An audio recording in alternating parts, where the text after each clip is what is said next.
दोस्तों, कैसे हैं सभी लोग। दोस्तों कैसी चल रही है डीएडएससी आईडी एग्जाम प्रिपरेशन। दोस्तों जैसे कि हम अब बहुत कम समय में हमने बहुत अच्छी तैयारी कैसे करनी है, या बहुत कम समय में हम केवल वही सब्जेक्ट या हम कह सकते हैं वही टॉपिक या वही क्वेश्चन पर कंसंट्रेट करें जो हमारे एग्जाम के लिए इम्पोर्टेंट है ना।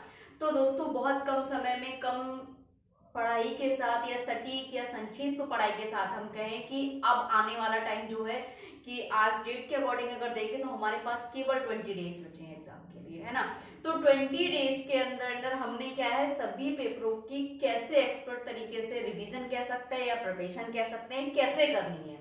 तो दोस्तों अब हम स्टार्ट करने वाले हैं मोस्ट इंपोर्टेंट क्वेश्चंस, ठीक है, पेपर वाइज।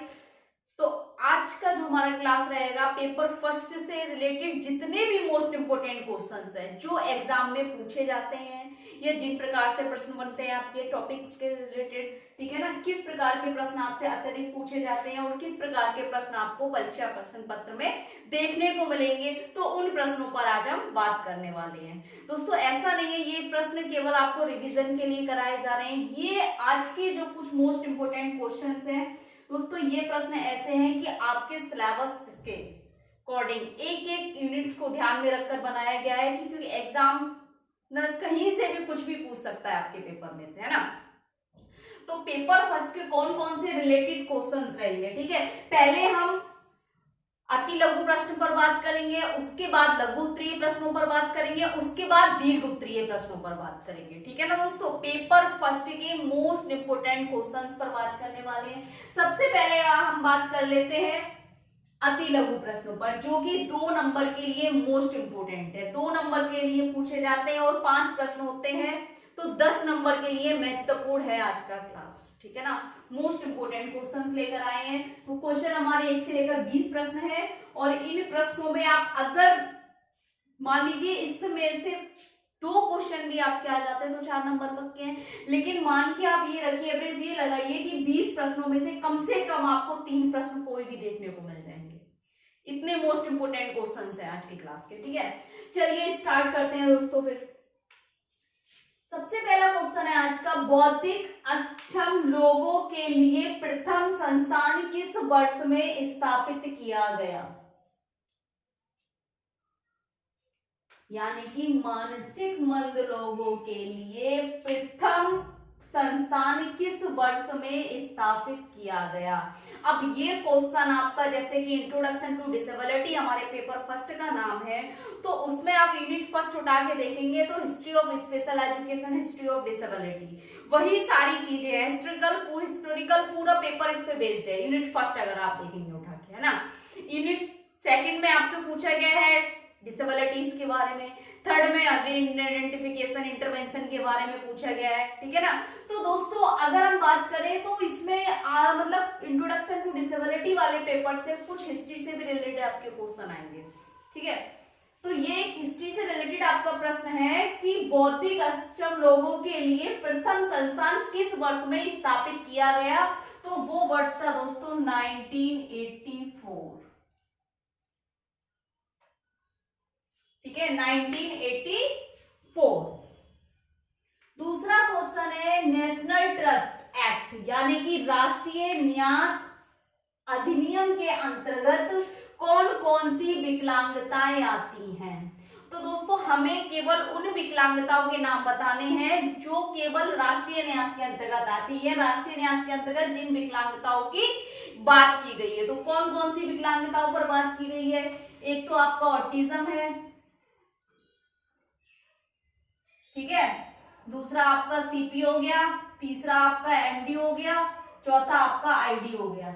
यानी कि स्वलीनता पर बात की गई है, प्रमस्तिष्क पश्चाघात सेरेब्रल पॉलिसी पर बात की गई है, मल्टीपल डिसेबिलिटी बहुविकलांगताओं पर बात की गई है, इंटेलेक्चुअल डिसेबिलिटी यानी कि बौद्धिक अक्षमता पर बात की गई है। तो 4 प्रकार की विकलांगताओं पर नेशनल ट्रस्ट के अंतर्गत बात की जाती है, ठीक है। क्वेश्चन 3 है दोस्तों, सीपी या प्रमस्तिष्क पश्चाघात को परिभाषित कीजिए। सीपी क्या है, प्रमस्तिष्क पश्चाघात क्या है दोस्तों। आप इसमें परिभाषा करेंगे उसकी, ठीक है। 2 लाइनों में 2 वाक्यों में परिभाषा देंगे, या पूछ सकता है सीपी क्या है, तो सेरेब्रल पाल्सी क्या है, प्रमस्तिष्कीय पक्षाघात एक ऐसी असामान्यता है, ठीक है, जिसमें क्या है, मस्तिष्क के किसी भाग में कोई लकवा या असामान्यता का कारण जिससे शरीर के मांसपेशियों का नियंत्रण नष्ट हो जाता है, सेरेब्रल पाल्सी या प्रमस्तिष्क पक्षाघात कहलाता है, ठीक है। इस तरीके से आपको 2 वाक्यों में इसकी परिभाषा आपको देनी होगी 2 नंबर में, ठीक। चौथा क्वेश्चन है, राष्ट्रीय मानसिक विकलांग संस्थान कहाँ स्थित है। एक चीज ध्यान रखना दोस्तों, जब हिस्ट्री से रिलेटेड क्वेश्चन आते हैं तो हमेशा पहले जैसा ही पूछा जाता है, पहले जिस संस्थान का नाम जो भी था उसी के अनुसार आएगा। जैसे पहले बौद्धिक अक्षम को मानसिक मंदता कहा जाता था, अगर हिस्ट्री के अकॉर्डिंग आएगा तो वो मानसिक मंदता ही लिख कर आएगा उसमें। अब मानसिक मंदता NIMH एक संस्थान था, ठीक है, मेंटली हैंडीकैप, लेकिन उसका अब निप्ड कर दिया गया है, सबको पता है, निप्ड और ID हो गया, इंटेलेक्चुअल डिसेबिलिटी हो गया। अगर हिस्टोरिकल से रिलेटेड आएगा तो आपको मानसिक मंदता ही आएगा, ठीक है, उसके अनुसार ही आपको उसका आंसर देना होगा, ठीक है। तो दोस्तों कह रहे हैं राष्ट्रीय मानसिक विकलांग संस्थान कहाँ है, सिकंदराबाद में, या मनोविकास नगर सिकंदराबाद में। आप सिकंदराबाद भी लिख सकते हैं, पूरा भी लिख सकते हैं, मनोविकास नगर सिकंदराबाद,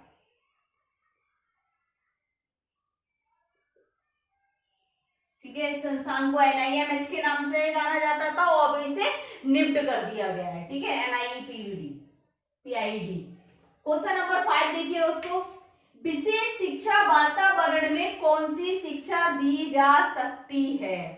अब एक चीज ध्यान रखना, आजकल इंक्लूसिव एजुकेशन का जमाना है ना, समेकित शिक्षा का जमाना आ गया है, समेकित शिक्षा चल रही है आजकल, स्पेशल एजुकेशन को बहुत पीछे कर दिया गया है। लेकिन इंक्लूसिव एजुकेशन में कहना है कि विशेष सामान्य बच्चों के साथ साथ विशेष आवश्यकता वाले बच्चों को पढ़ाना, ठीक है। लेकिन यहाँ पर क्वेश्चन पूछ रहा है विशेष शिक्षा वातावरण में, यानी कि केवल विशेष शिक्षा वातावरण में कौन सी शिक्षा दी जा सकती है, तो आप केवल इसमें विशेष शिक्षा ही लिखेंगे, विशेष शिक्षा। ये क्वेश्चन आपको इसलिए दिया गया है क्योंकि दोस्तों लास्ट ईयर एग्जाम में आया था, ऑप्शनली आए थे उसमें क्वेश्चंस कि विशेष शिक्षा वातावरण में कौन सी शिक्षा दी जाती है या दी जा सकती है। उसमें ऑप्शन था समेकित शिक्षा, एकीकृत शिक्षा, सामान्य शिक्षा और विशेष शिक्षा। किसी ने विशेष शिक्षा लगाया, किसी ने समेकित शिक्षा लगाया, ठीक है। फिर बाद में मुझसे ये कमेंट में भी आया कि मैम इसका आंसर कौन सा सही था। मैंने कहा भाई विशेष शिक्षा सही था, क्योंकि केवल विशेष शिक्षा वातावरण में उसने कहा है। अगर वो सामान्य शिक्षा वातावरण में भी पूछता तो आप कह सकते थे समेकित शिक्षा, है ना। तो अगर वो बोल रहा है, तो अगर वो कहता है कि समेकित शिक्षा वातावरण में कौन सी शिक्षा दी सकती है, अगर उसमें एक ऑप्शन हमें मिल जाता कि सामान्य और विशेष शिक्षा दोनों या समावेशी शिक्षा, इस तरीके से हम कर सकते थे। लेकिन उसने विशेष शिक्षा वातावरण में कौन सी शिक्षा दी जा सकती है, तो केवल विशेष शिक्षा दी जा सकती है ना, क्योंकि विशेष शिक्षा वातावरण में केवल विशेष शिक्षक होंगे, विशेष टेक्निक का यूज होता होगा वहां, है ना। हर चीज क्या होगी, विशेष आवश्यकता वाले बच्चों को ध्यान में रखकर स्ट्रक्चर होगी वहां पर। क्वेश्चन नंबर 6 देखिए, बौद्धिक असक्षम बच्चों की शिक्षा किसके द्वारा लिखी गई। बौद्धिक असक्षम बच्चों की शिक्षा किसके द्वारा लिखी गई, मानसिक मंद लोगों की शिक्षा किसके द्वारा लिखी गई। तो ये फ्रांस के फिजिशियन थे, उनके द्वारा लिखी गई थी, फ्रेंच फिजिशियन के द्वारा,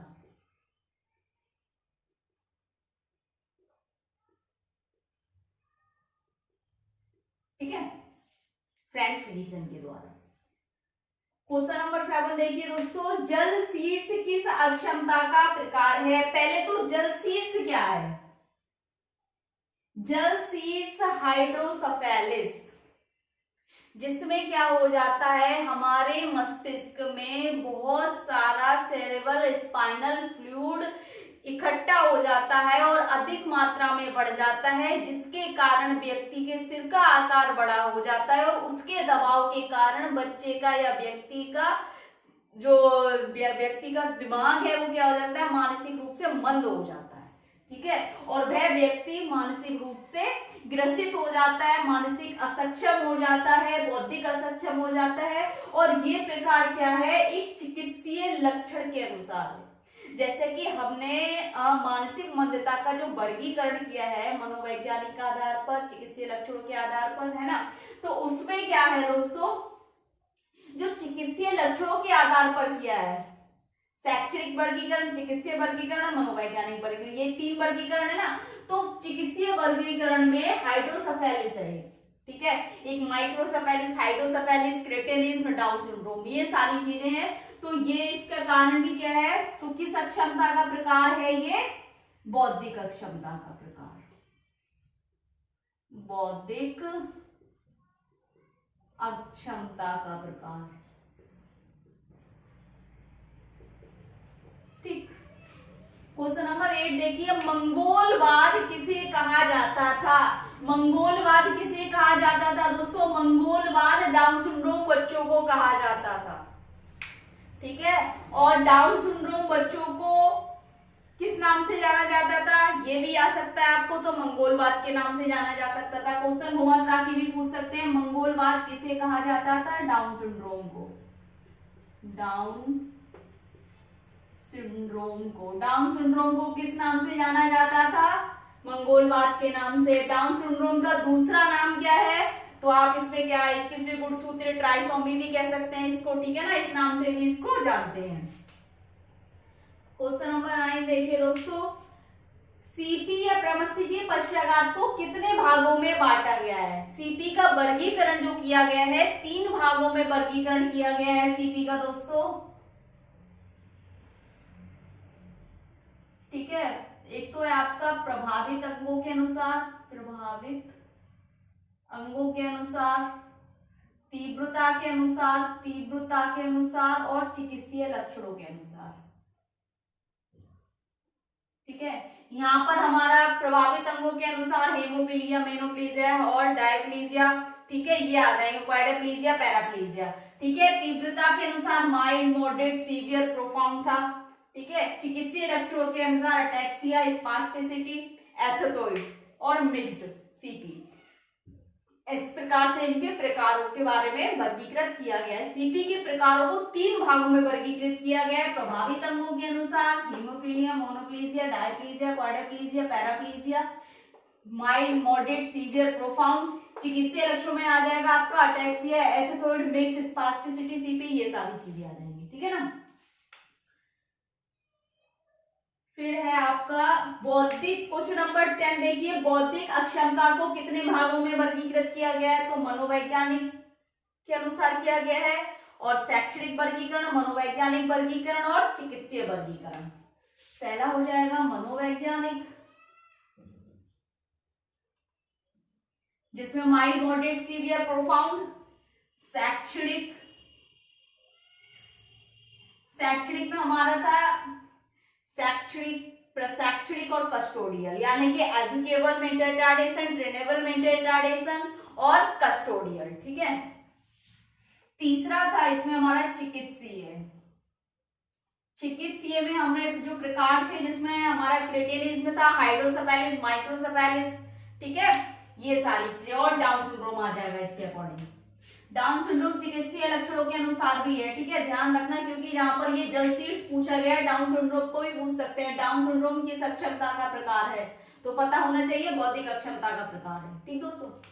आपको केवल बस इतना ही लिखना है, अगर वो 2 नंबर में पूछता है बौद्धिक अक्षमता को कितने भागों में वर्गीकृत किए गए, 3 भागों में, मनोवैज्ञानिक वर्गीकरण, शैक्षणिक वर्गीकरण, चिकित्सीय वर्गीकरण, बस इसके अलावा नहीं लिखना है।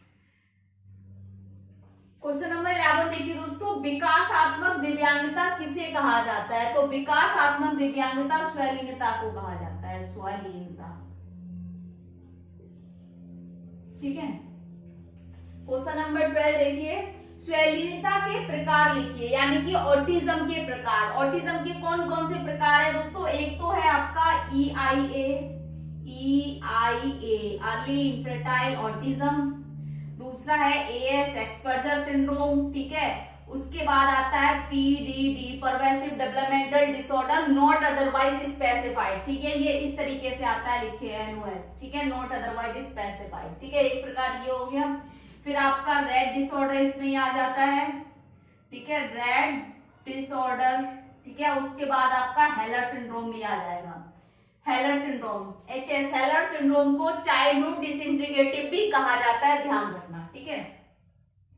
क्वेश्चन नंबर 13 देखिए, बहुविकलांगता किसे कहा जाता है या बहुविकलांगता क्या है, इस तरीके से आएगा। तो दोस्तों 2 और 2 से अधिक प्रमाणित विकलांगताएं बहुविकलांगता के अंतर्गत आती हैं, या 2 या 2 से अधिक विकलांगताओं को बहुविकलांगता कहा जाता है।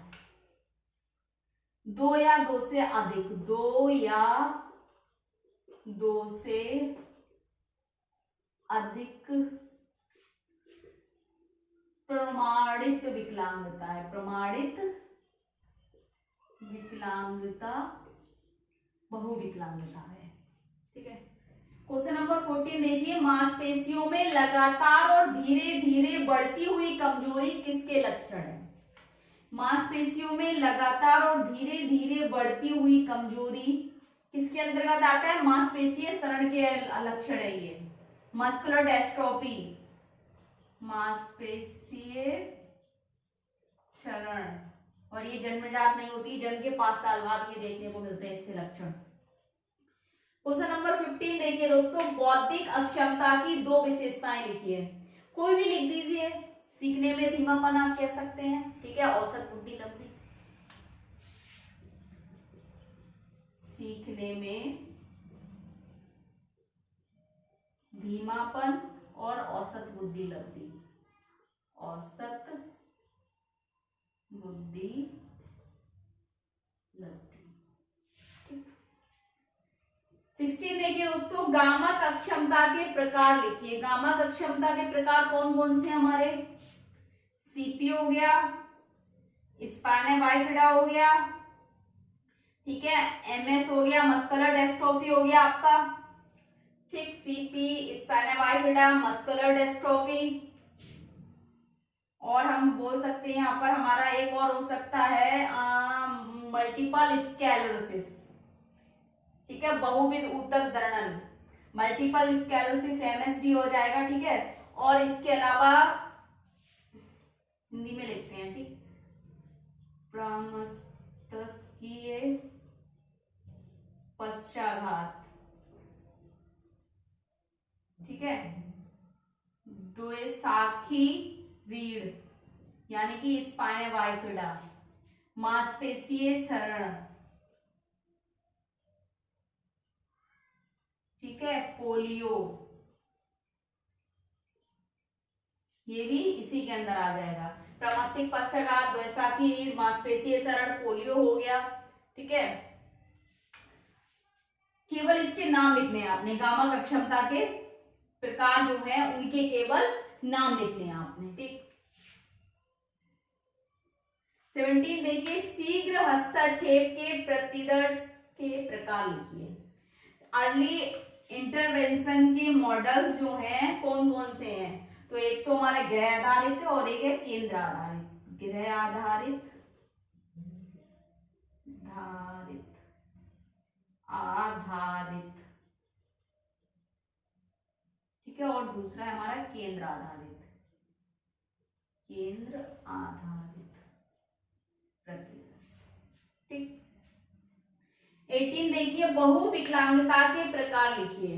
एक चीज ध्यान रखना, बहुविकलांगता हम व्यक्ति को तभी उसको कह सकते हैं, या वह व्यक्ति बहुविकलांगता के अंतर्गत तभी आएगा जब वह व्यक्ति आंशिक रूप से या पूर्ण रूप से या क्षीण रूप से दृष्टिबाधित हो, ठीक है ना, दृष्टिबाधित विकलांगता के साथ साथ मानसिक मंदता हो, उसमें शारीरिक विकलांगता हो, तब कह सकते हैं। तो सबसे पहले BI प्लस CP, ठीक है, BI plus CP ID LD, ठीक है, तब हम कह सकते हैं, या HI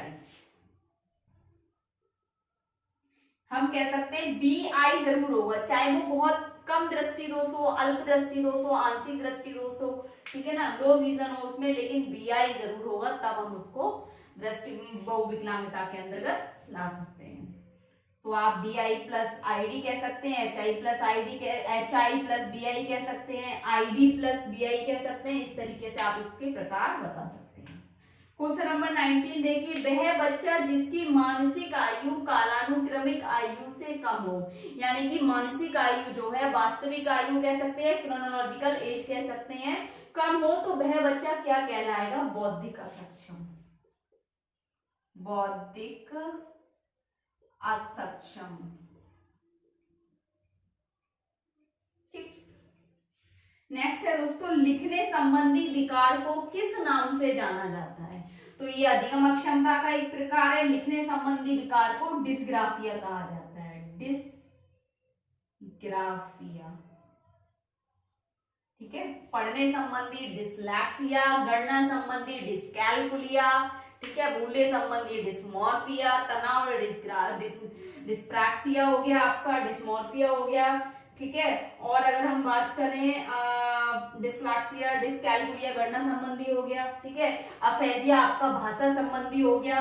तो ये सारे अधिगम अक्षमता के प्रकार हैं। ठीक है, तो दोस्तों आज के जो जितने भी हमने 20 प्रश्न किए हैं, हर एक प्रश्न आपके एग्जाम के लिए बहुत ही ज्यादा मोस्ट इंपोर्टेंट है। इसे समझ लीजिए, ये क्वेश्चन ऐसे हैं कि इसमें से कुछ कह नहीं सकते, 4 से 5 प्रश्न आपको इसी में से देखने को मिल जाए, इसी प्रकार के आपके प्रश्न पूछे जाएंगे। तो दोस्तों आज का क्लास ऐसा है कि आप अगर स्क्रीनशॉट लेना चाहते हैं तो स्क्रीनशॉट ले लीजिए इसका। बाकी कुछ समझ नहीं आ रहा है, कुछ डाउट लग रहा है, तो उस पर भी बात करेंगे। अब हम बात करें कि हमारे लघु उत्तरीय प्रश्न किन प्रश्नों पर आधारित होंगे, है ना। ये तो अति लघु प्रश्न की बात हो गई। तो लघु उत्तरीय प्रश्न में हमारा देखिए सीपी आ जाएगा, एक तो सीपी आ सकता है। ठीक है, और इसके अलावा आ सकता है आपका बौद्धिक अक्षमता और बौद्धिक मानसिक रोग और मानसिक मंदता का अंतर। ठीक है, इसको हम साफ करते हैं थोड़ा सा और हम आपको बताते हैं लघु उत्तरीय प्रश्न पर।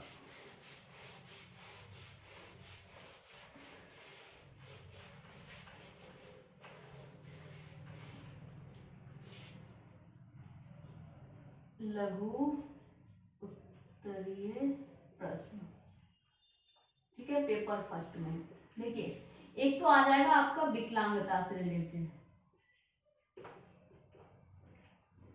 विकलांगता से रिलेटेड आ जाएगा। 5 नंबर का प्रश्न मैं आपको बता रही हूँ, ये लघु उत्तरीय प्रश्न। ठीक है, जिनमें से हमने 4 प्रश्न करने हैं विकलांगता से रिलेटेड। इसमें इसका इतिहास भी पूछ सकते हैं, विशेष शिक्षा का। ठीक है, 5 नंबर में। बाकी दूसरा आ जाएगा आपका नेशनल ट्रस्ट एंटी एक्ट के अनुसार 4 प्रकार की जो विकलांगताएं हैं उसके बारे में बताने को आ जाएगा। तीसरा आपका आ सकता है आपका मानसिक मंदता और मानसिक रोग में अंतर। ठीक है, मानसिक रोग में अंतर, ये क्वेश्चन मोस्ट इंपोर्टेंट है। चौथा आपका गामक अक्षमता के प्रकार, गामक अक्षमता के प्रकार। ठीक है, 5वां आ सकता है राष्ट्रीय संस्थानों की भूमिका। ठीक है, नेशनल इंस्टीट्यूट की भूमिका आ सकती है। 5वां अगर हम बात करें तो ये 4 प्रश्न ऐसे हैं, क्योंकि 4 ही करने होंगे हमने, उनमें से 4 में से ये टॉपिक्स जो मैं आपको बता रही हूँ, इन टॉपिक्स पर आपको क्वेश्चन पूछा जा सकता है। तो ये 4 टॉपिक आप लघु उत्तरीय प्रश्न के लिए तैयार कर लें, जो कि हमारे 20 नंबर के 4 प्रश्न होंगे यहाँ पर। ठीक है ना, तो इसके लिए लघु उत्तरीय। अगर हम दीर्घ की बात करें यहाँ पर, दीर्घ उत्तरीय या विस्तृत लॉन्ग आंसर की जो 10 नंबर का एक क्वेश्चन करना होगा, तो यहाँ पर आपको आ सकता है, एक तो मानसिक मंदता पूरा आ जाएगा, बौद्धिक अक्षमता पूरा आ जाएगा, बौद्धिक अक्षमता। ठीक है, दूसरा आ जाएगा आपका नेशनल ट्रस्ट विकलांगता हो गया, विशेष शिक्षा का इतिहास भी पूछ सकते हैं।